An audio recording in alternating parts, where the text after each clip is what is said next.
महाराष्ट्र शासनाने 2 जून रोजी पुण्यश्लोक अहिल्यादेवी होळकर शेतकरी सन्मान योजना जाहीर केलेली आहे। या योजनेमध्ये 3 घटक आहेत: कर्जमाफी, एक वेळ समझोता आणि प्रोत्साहन। ही सर्व योजना महाआयटीने विकसित केलेल्या पोर्टलद्वारे राबवण्यात येत आहे। या योजनेचा लाभ देण्याकरता सरकार विभागामार्फत सर्व बँकांची माहिती महाआयटीच्या पोर्टलवर भरण्यात आली।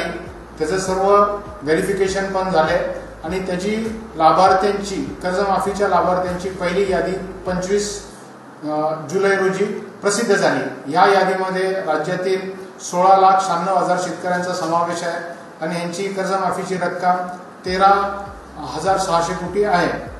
तर या सर्व शेतकऱ्यांनी आपलं आधार प्रमाणिकीकरण करायचं आहे। आधार प्रमाणिकीकरण केल्यानंतर त्यांना लाभ त्यांच्या थेट बँकेच्या खात्यामध्ये जमा करण्यात येईल।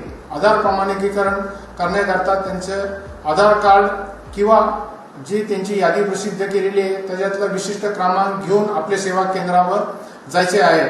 ज्या शेतकऱ्यांनी ॲग्रीस्टॅग फार्मर आयडी काढलेला नाही त्यांना ॲग्रीस्टॅग फार्मर आयडी काढणे आवश्यक असेल।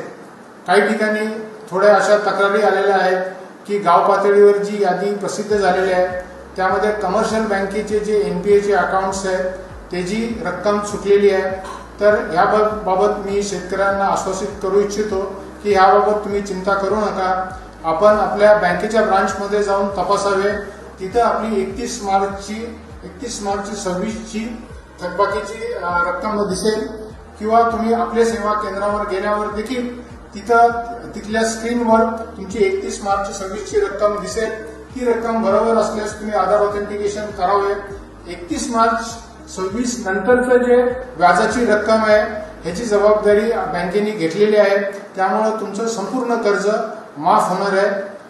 आणि ह्या उपरांत कोणत्या शेतकऱ्यांना काही इतर अडचण असली जसं त्याचं नाव चुकलेलं आहे किंवा आधार नंबर चुकलेला आहे किंवा खाते क्रमांक चुकलेला आहे तर त्यांनी पोर्टलमध्ये ग्रीव्हन्स बटन रेस करावं जेणेकरून त्यांची तक्रार जिल्हाधिकाऱ्यांकडे जाईल आणि जिल्हाधिकाऱ्यांच्या समितीमार्फत त्या सर्व तक्रारींची चौकशी होऊन त्याला लेखी उत्तर दिले जाईल।